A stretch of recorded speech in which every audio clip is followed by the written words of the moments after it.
Now it's time for Inspirational Women and my guest, Deanna Brown. Deanna has almost 20 years of experience in the investment and financial services industry. And I, for one, need this education, and I think that likely many of us do, as we are living in an unusual time. And one of the benefits we may discover is that our relationship with money is different, and we might make some good, significant changes going forward. So, let's meet Deanna Brown and get started on some financial education. Deanna Brown, good morning. It is wonderful to have you join us today. Good morning, Kate. How are you? Doing just great and enjoying the beginning of a day. You know, the sun just thinking to come out here on the West Coast. But of course, you're already looking at sunlight, aren't you? Yes, I am from Florida. Mm-hmm. So here we are, you know, we're kind of at the extreme opposite ends of the country. You're way down in the southeast and I'm way up here in the northwest. That's about as far away as we can get from each other. It sure is. I didn't think of it that way. No, it just occurred to me. And, you know, if we're talking social distancing, of course, we're on the phone, so that's there. But, boy, when you think about being so diagonally across the country, there's distance. Yes. Yeah. Lots of distance. So things for you in Florida have been interesting, I would imagine, keeping distance, adjusting to this kind of new normal we have right now? Yeah, it's just like most of the country here, only the essential businesses are open. So I am too working from home, and my kids are home from school, and they will be for the rest of the school year. They don't have any more after-school activities, no tutoring. It's just kind of like an extended summer break for them. And my husband's working from home. So we're all here as a happy family at home working and enjoying each other's company. It's been good. And has that been somewhat of an adjustment to all be home at the same time for this amount of time? Oh, it's definitely been an adjustment. So, you know, I'm doing this interview right now from my bedroom because my home office is downstairs, and it's just way too noisy with the kids and the husband and the dogs. And so it's definitely an adjustment that I can't go to my office and conduct business like I used to. But you know what? I think that humans are adaptable, and that's what we've done. We've made it work and made some small changes so that we can keep living our lives. Exactly. That adaptability is certainly very critical. One other question surrounding this, though, is regarding the commute. Has this been really a gift not to have to leave the house and potentially drive or do some kind of commuting to an office? Well, typically commutes can be stressful because you've got the traffic and you don't want to be late, and there are a lot of things and factors that you can't control when you're commuting. So when you're not commuting, it's actually a lot less stressful. You can take more time and have your coffee, have more time with your family. It's just a little bit more relaxed. And what I've appreciated is the time that I would spend commuting, which could add up to 2 to 3 hours a day, is time at home. You know, doing gardening or reading, just more relaxing, yes, less stressful, isn't it? Absolutely. Well, as we talk about being less stressful, but this could be really a big stressor in this time, is the financial end of things, which of course is why we are here speaking with you as a certified financial planner and wealth advisor. So you have a different perspective, or a much broader perspective on what we're experiencing, because for us who are working, because here I am continuing to do my work, I get a paycheck, but other people have not been so fortunate. So that's really a challenge. It has been, and I've heard a lot of people are in different situations. Some are still working and getting a paycheck, and others are not. And it's like, well, what do you do if you are working financially? What if you do if you're not working? Right now, if you're not working, I hope that you've already applied for unemployment.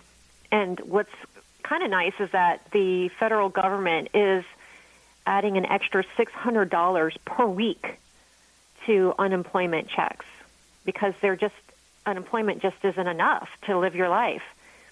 But if you find that your cash flow, if you're not working, you probably don't have any cash flow. Cash is really key at times like these. And if you didn't plan ahead and you don't have 12 months of cash in your savings account, then there are other ways that you can tap your own liquidity. And some examples of that are, one, if you have an IRA but you're under the age of 59 and a half, typically if you take money out of an IRA, you'd have to pay a 10% penalty. Well, because of the coronavirus, now you are allowed to take out up to $100,000 from your IRA without penalty. And that money will be taxed over the next 3 years. Normally, it'd be taxed right away, but you can spread out the taxes for 3 years. And that could be a source of money that you can help pay your living expenses. Like, that's the number one thing, is that you've got to make sure you can get your living expenses paid and try to keep your credit intact if you can. The other way that you can tap into your liquidity is if you have a 401k. You can borrow up to $100,000 on that. Before it was only $50,000. And again, you can use that to get you through this rough patch. And then once things start to settle down again, you would be paying yourself back. So you wouldn't necessarily be paying the bank back. But talking about banks, for those of you that have mortgages and car payments, contact your mortgage and bank, because a lot of institutions are allowing certain programs for their customers, in that if you have a mortgage and you are affected by the COVID-19, you just call them up and say, I'm affected. What programs do you have for me? And a lot of times they're deferring mortgage payments for up to 3 months and then just tacking them on to the end. And the other thing, too, is with car payments, you can also contact your bank and say, hey, I know I've been affected. What can you do for me? And they can also defer for 3 months if that's the program they're having. But I've heard a lot of banks and mortgage companies are doing these types of programs. All you have to do is call and find out. So that, of course, is very key, is to call, identify yourself, identify what you have going on, and you're going to get the assistance. Yes. And it doesn't hurt to try. You just don't know. And if, just think about if you're not working and you don't have to pay your mortgage payment, which is probably your biggest expense that you have, and maybe a car payment, it's like, okay, I actually have a little bit of breathing room here. Let me think about my overall plan. Let me rebuild. And that's the thing, too, is that you really need to think about what you're going to do over an uncertain period of time. And everybody can agree that these times are uncertain, and we don't know when the economy is going to go back to the way it was. So you need to think about this now and plan out what you're going to do if this gets prolonged. And of course, this is such a catch-22, because finances, even in the best of times, can be a stressor. Right now, this kind of stress is the last thing we need when we're already looking at this health crisis. It can really be a tipping point in some cases. It can. And, this is not the time to turn a cheek and just ignore it and think that it's going to go away. You've got to figure out what your plan is and move forward. No matter what happens, you've got to keep moving forward. And I also want to mention that if you have a financial team, if you have a financial advisor, a banker, a CPA, an attorney, that at these times, your team needs to be giving you guidance and leadership. And they should be available to you. You should be able to ask them questions and get answers. And if your team is not available to you, then it's time for you to start looking for a new team. And so look for a new team. But what if someone hasn't really planned in that way. They might be just starting out, but it might be someone who's just kind of figured, oh, eventually I'll get to it, and doesn't have this kind of team in place. It's never too late to start building your team. So everybody's working from home. So a lot of times they're not having client appointments face-to-face, which, saves time. They've got more hours. They're not commuting. So they have more hours of the day to work on their business. And so if there's something that you need, there should be a professional out there, and just ask your friends. A lot of times if you ask your friends, who are you working with, who's giving you good service, that's a really great place to get a referral, or maybe ask another professional. If you have maybe your banker and say, hey, I'm looking for a CPA, I own a small business, I don't know what to do. And they can refer you to someone that they've worked with in the past. So just ask around, and it's never too late to start building your team. And if we think about it, taking the opportunity, we'll look at it as that, as an opportunity, now that we're in this kind of a crisis mode. If we haven't done that, this is a key time to do it, and we might find that is the gift that we come out with once this has passed. Yes, this is right? The time to do it. We've been given a gift of time that it's kind of like things like time has stopped and things have slowed down. And now it's time to, collect your thoughts and say, okay, what do I want for the future? And start planning. Start planning for the future and look at the things you need to do now to get through this, and then also come out the other side and plan for what's lying ahead. So that is definitely such wisdom, having this foundation, either work on what you have or create it if you don't have it.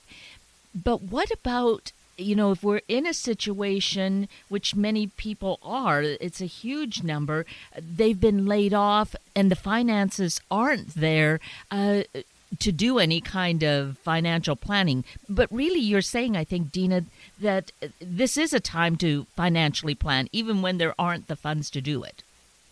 Yes, because when I say financially plan, not only do I mean for the future, but for today as well. There's so many different programs out there that are available.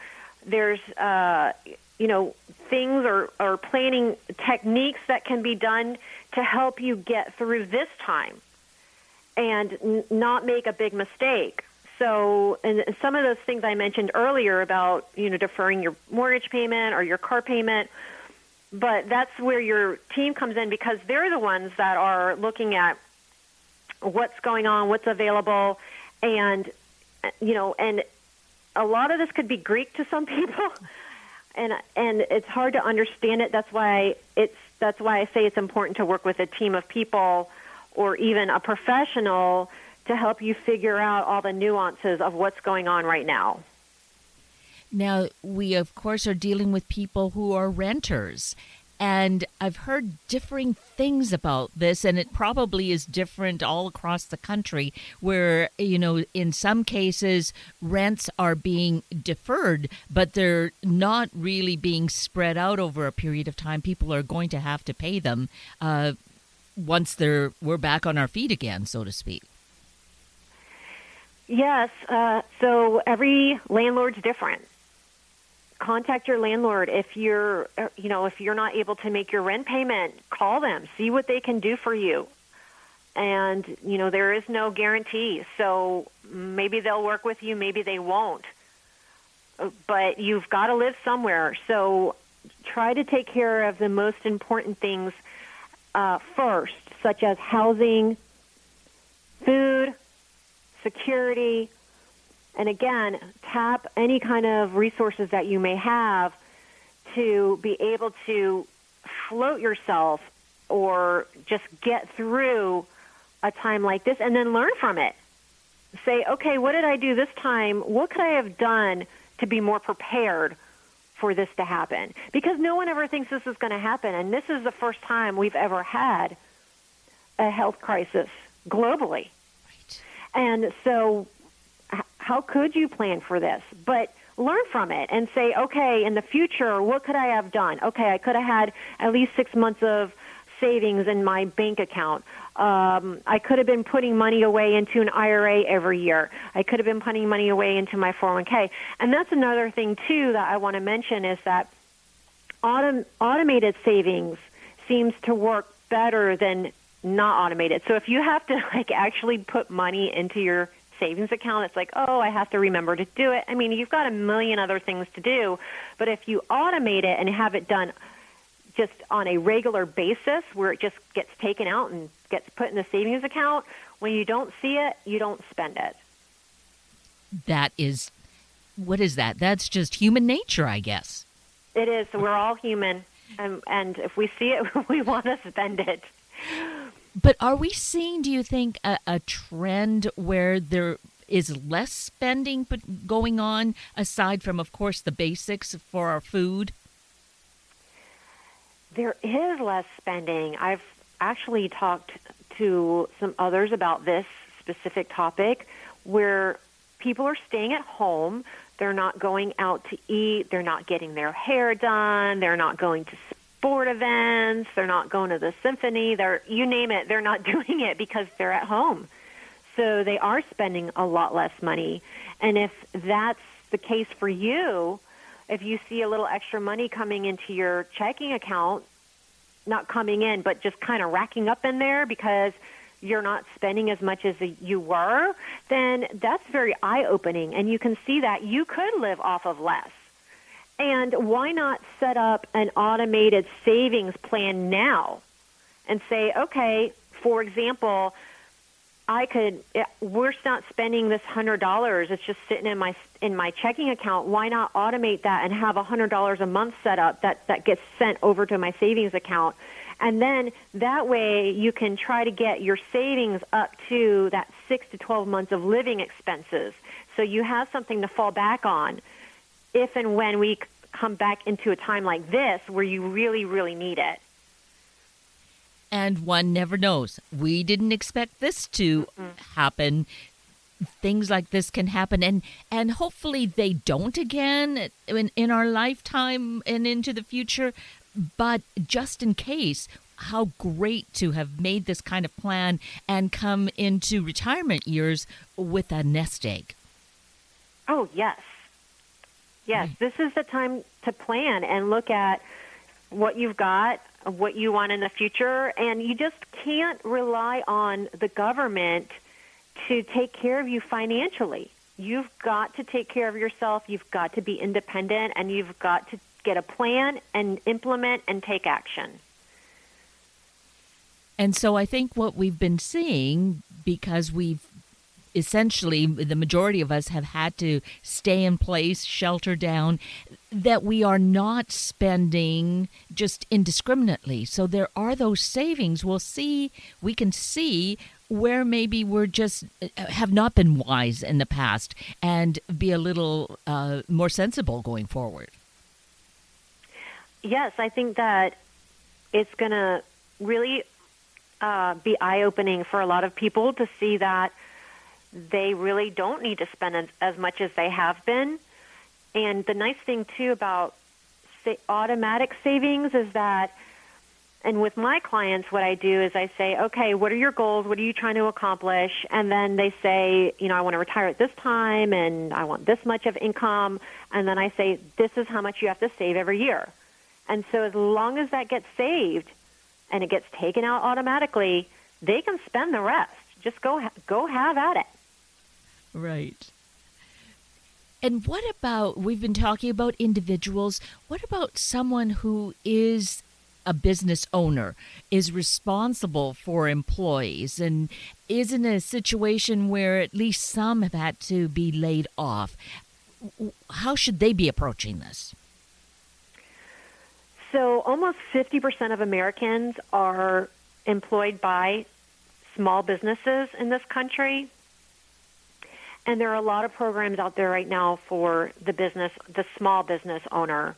And last week, they just passed another stimulus package for business owners. It's about $400 billion with a B, $billion that is going to be available for the payroll protection plan. And so the payroll protection plan, PPP, is for business owners to borrow money from the government and try to continue to pay their employees. And, unfortunately, what they had done in the past wasn't enough. And that's why they keep putting more money out there. So it's vital right now. If you are a small business owner, you've got to contact your bank right away because it's first come, first serve.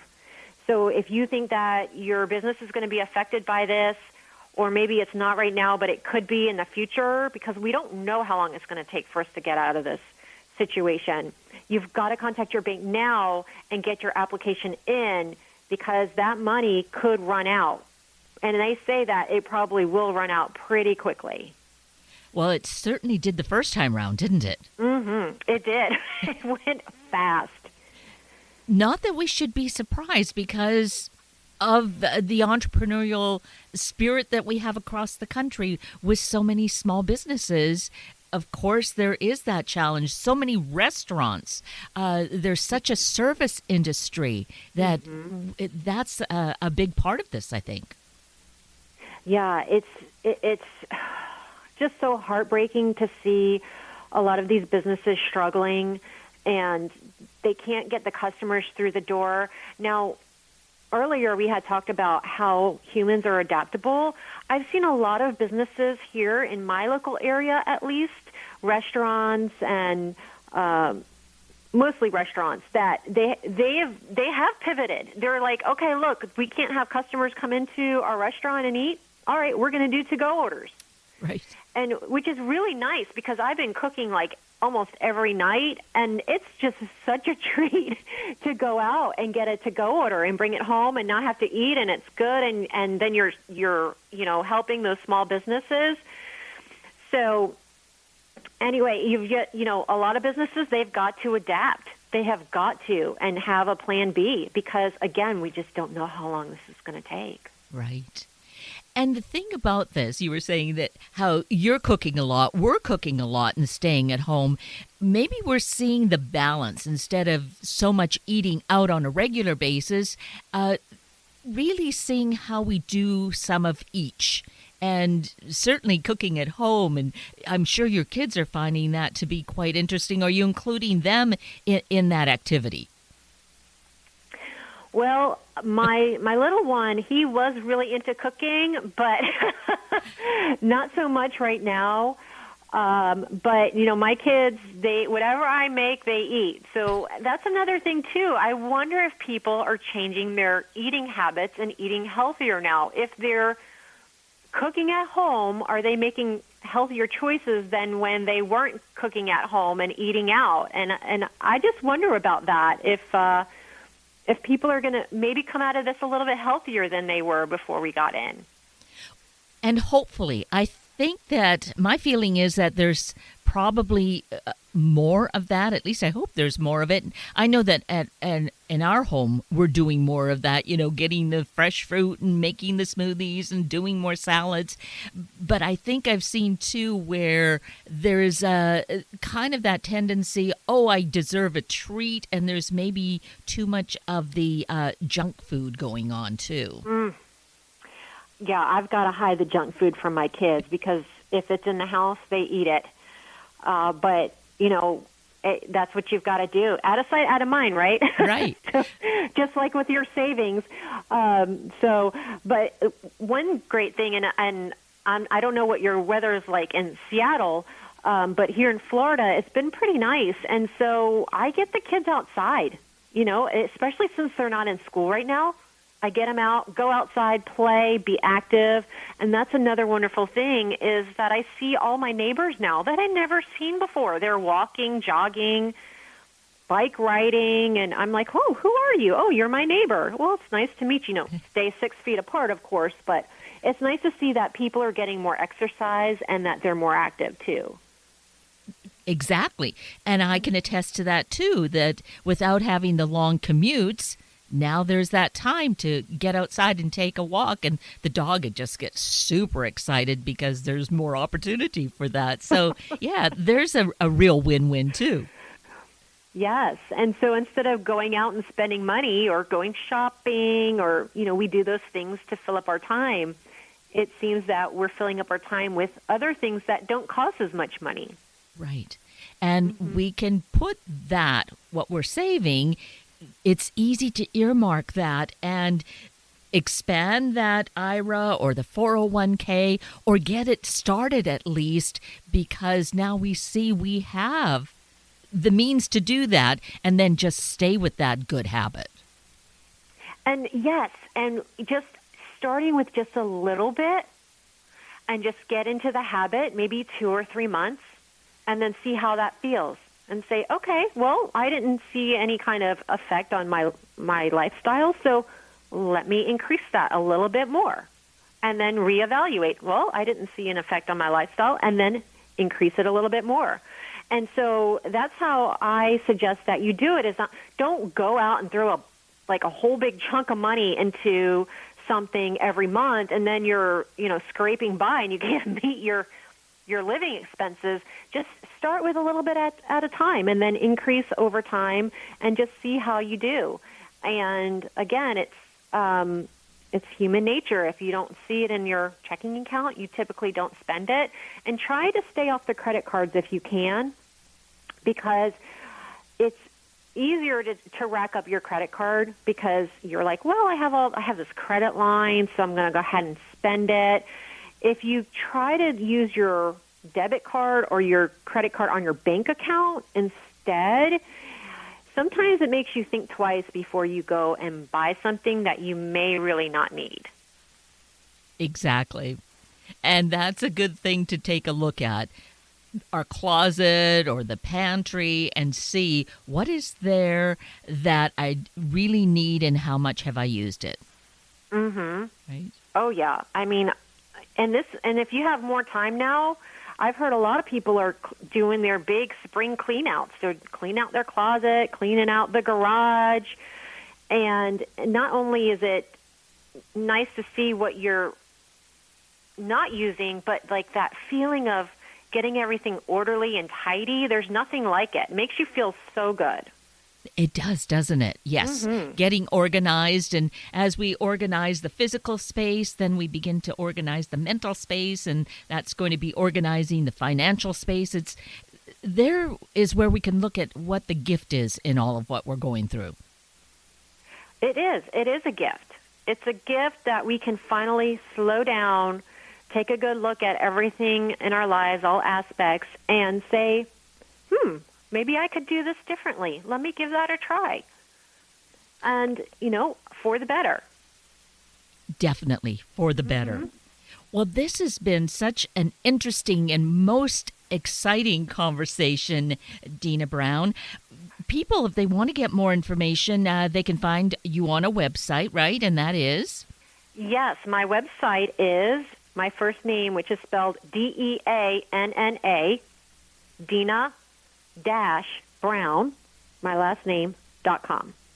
I am on LinkedIn, and I am on Facebook, and I have my website. So if you need to get a hold of me, you can always email me as well, which is my first name, Deanna_Brown at LCP Wealth, which is LCP, Lakeview Capital Partners Wealth.com. Great. Well, this has been just such a great inspirational time, Deanna Brown. I really appreciate that you've shared this information and your time with us. Thank you so greatly. It was such a pleasure, Kate. I really enjoyed this. Thank you so much for having me on, and stay safe and be well. And you and your family as well. And with that, we're at the end of a very full hour of Inspirational Women with Deanna Brown and Sunday Morning Magazine with Dr. John Knutson. I'm Kate Daniels, your host, and I greatly appreciate your sharing this hour with me and these special guests. For details you might have missed or information you'd like to know, please just send me an email, kated@warm1069.com, and I'll get right back to you.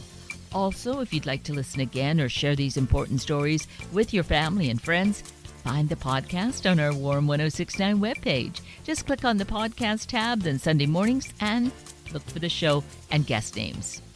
I now wish you and your family a day of using this gift of time we have to incorporate healthy habits for living.